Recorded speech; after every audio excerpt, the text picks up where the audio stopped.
So it's been around 30 days, give or take, since I haven't had the truck. I finally got it back a couple days ago, and I wanted to wait just a couple days to make this review, just to see how the truck done. So I got the paperwork back from the dealership. I have all the list of things that was actually looked at, all the things that was repaired, all the things that was taken care of, more or less. I know I've discussed in the last couple of videos the code that popped up initially. It was a P0641, and that's actually what it ended up being.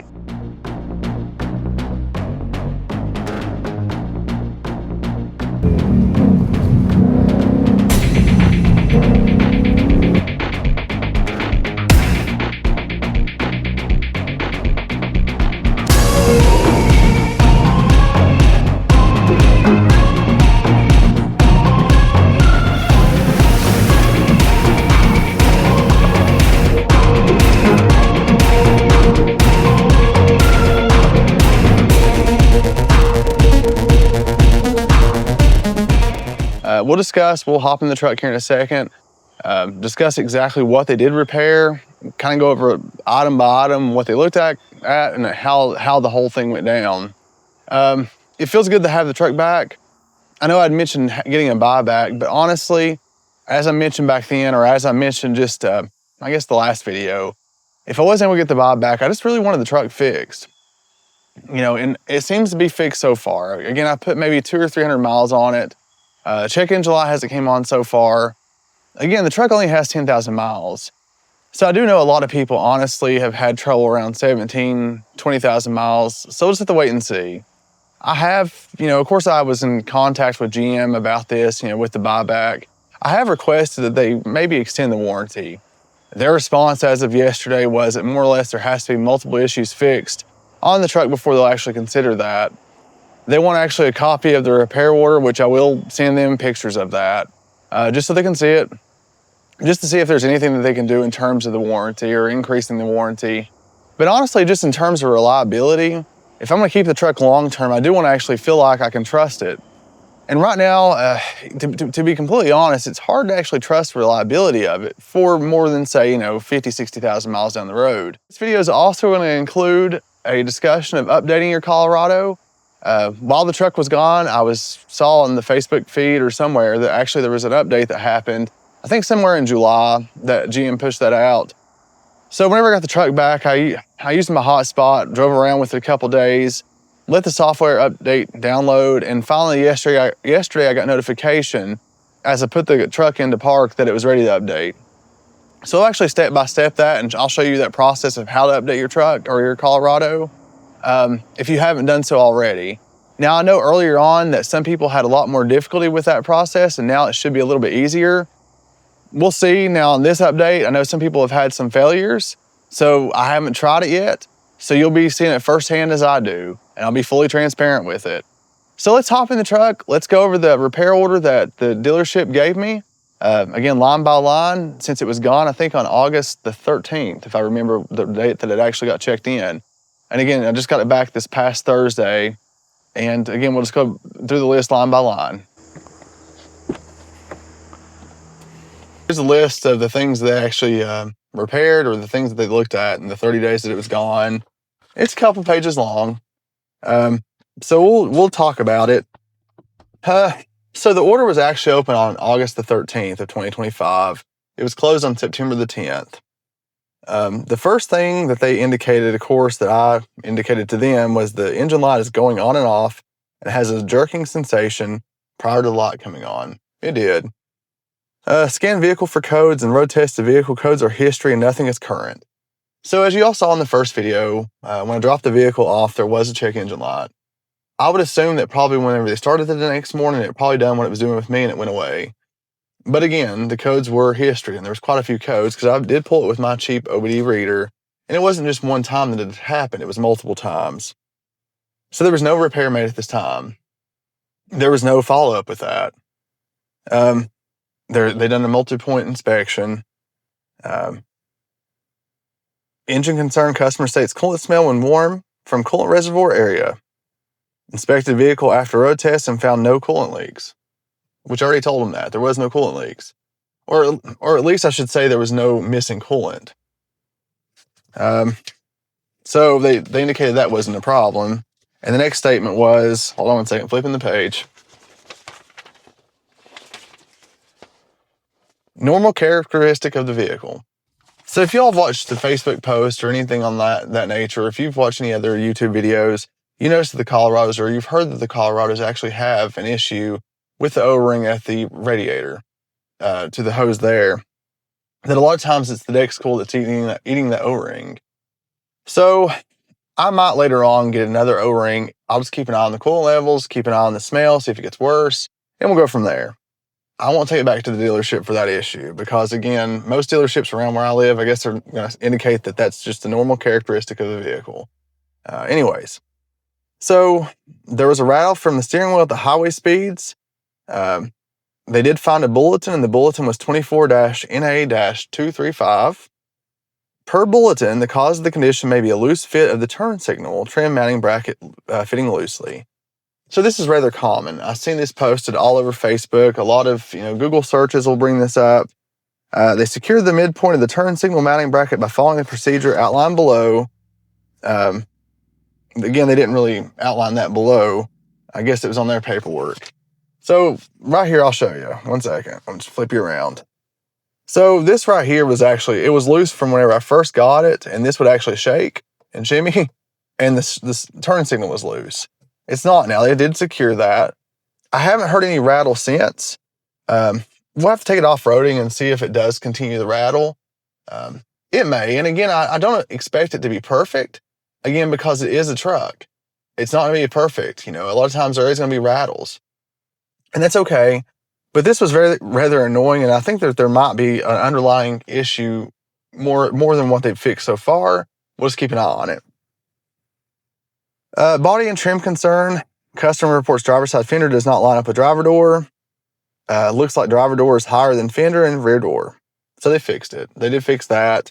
They did do some paint because there was a little chip because of that on the fender. I must say, again, I mentioned no names of the dealership or the body shop they used. There was some overspray on the truck after the repair. I was able to correct that, luckily, with the ceramic coat that was already on the vehicle. It did wash off. I think I got all of the overspray off. I'll just check it today in the sunlight. I was able to just use a hand, or actually just a wash mitt and car wash, and it came right off.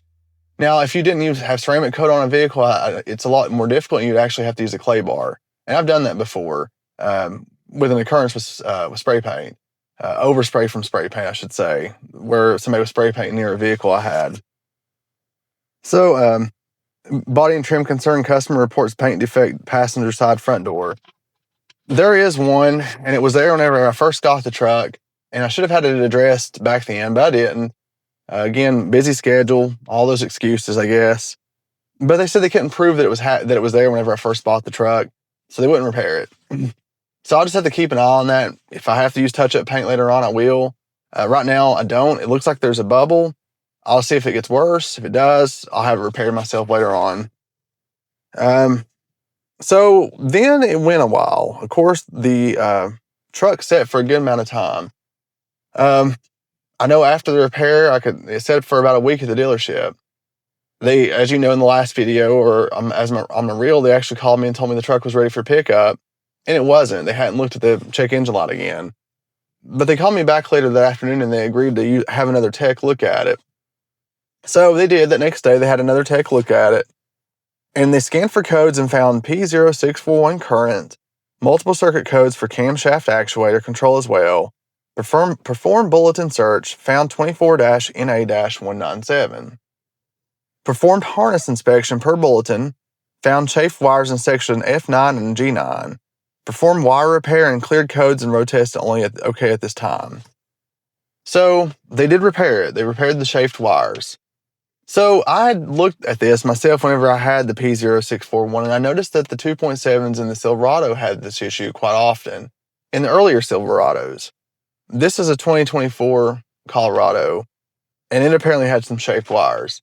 So if you have this code, be aware there is a bulletin out there. I don't know if it's Colorado specific or if you use something for the Silverado, whereas the 2.7 in general is 25-NA-197.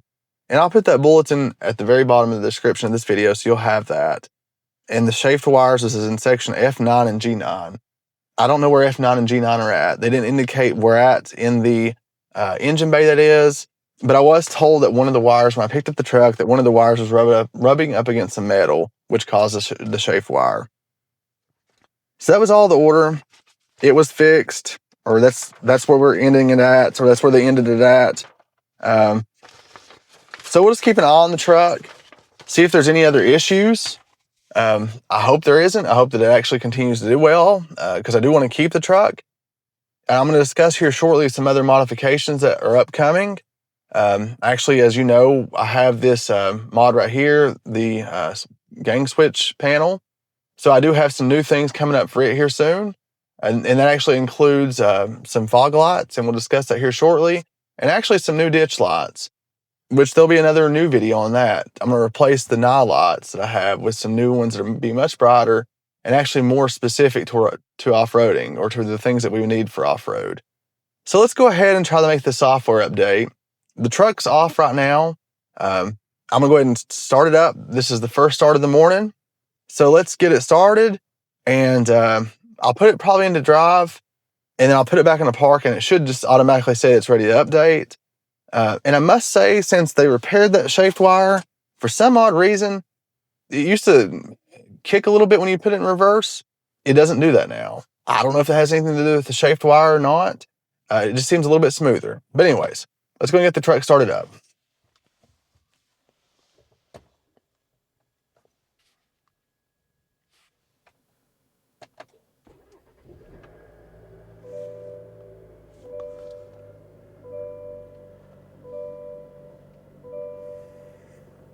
Okay, so we got to start it up. Let's go ahead and just, put it in reverse. Okay, put it back in the park. Let's see if it goes back. All right, so it did not tell me that it was ready to update. That's okay, because I should be able to go to settings, I think, and updates.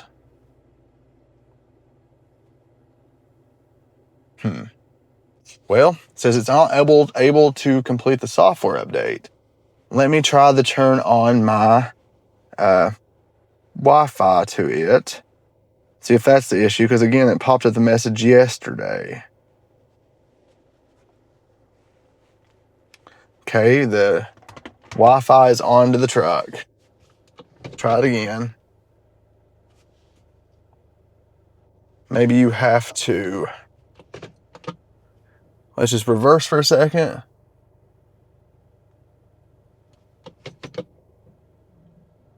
Let's drive.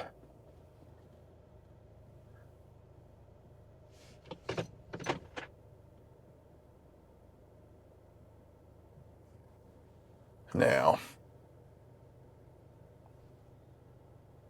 Well, again, I'm going to be fully transparent. This will be on this video. It's not letting me now make the update.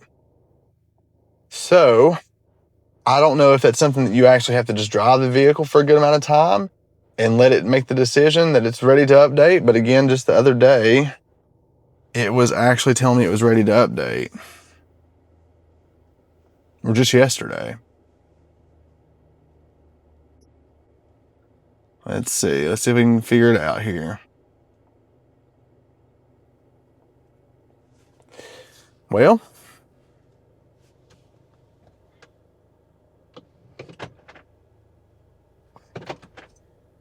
it may actually have to be warm. So let's give it a second. Let's let the truck warm up just a minute. I'm gonna let it fully warm up. I don't think that has anything to do with it, because this is more of a software update. I'll let the truck warm up till it gets to somewhat of a normal operating temperature. As you can see, it's rather cold. I'm gonna turn the video off, and I'll come right back here in just 1 second. So as I mentioned, I'm gonna be fully transparent. I tried to update it. I let it sit until it warmed up. It would not update. So I'm assuming that maybe you have to actually drive it for a little bit and then let it shift to park and update it. Because it did kind of, that message happened twice yesterday while I was out and about driving. But again, I wasn't home. So it happened yesterday when I got to the house, but I figured I was going to save it to make a video with you guys, that process. So if I get a chance, if I have the camera with me, I'll try to catch a reel of it or something just to show you how that goes. And I'll let you know if that's the case. If it comes up again with it being warm or if it being driven the next time, then we'll know that that's something you have to have done, is actually the oil temperature's up to normal, the transmission temperature's up to normal, and actually drive the vehicle. Because right now it's telling me that it's not ready to update, but I know that it actually has downloaded the software. Unless maybe after it's downloaded and it's set for a minute, unless you or update it at that very moment, it goes away. I'm not for certain, but that's where we're at right now. It's not able to update. I'll drive it later today and see what happens. So let's go over some new upgrades that's going to happen here soon. Some things or changes I'm going to make on the truck. And that's where we'll end the video. So guys, as I mentioned, I'm actually going to try to upgrade the fog lights, well, there's no fog lights on it right now, but actually put some fog lights here. They make a kit, and it is from Amazon. They do make a kit that you can actually put some fog lights in the Trailboss, which is nice. But I'm actually going to wire those up to the actual gang switch, the wireless gang switch, versus actually running a new switch inside the truck. Since I actually have the fuse panel, or actually the gang switch, wired to the switch where the lights have to be on, I figure that'll be actually perfect. So we're gonna do fog lights next, and I'll do a step-by-step on that process. There's also some, like I mentioned, some new lights coming from up here that I'll be installing here very, very shortly, probably within the next couple days. Those will be new. That'll be nice. I'll do a review of those. I do have a new bed cover coming that I'll review, just because I feel like that I'll show you what's happening to mine. And it's good. It's a good time to actually replace this bed cover. And I don't know if this is something, I'm sure it can be repaired pretty easily, but I had the opportunity to get a new one or try a new one out. So we'll see how the new one actually holds up. But this is what's happening. It's kind of separated just slightly, if you can see. Hold on one second. Let it focus. Yeah, there you go. So that's kind of where I'm gonna end the video. I do appreciate y'all for joining me on this one. And until next time, if there's any specific content, or if you all have had any troubles out of your Colorado, or if there's anything that you would like to see more or less discussed or reviewed, we'll have some more off-roading content coming up here soon. But if you have had troubles with your Colorado, post the issues below. Just post an update about your own. But until next time.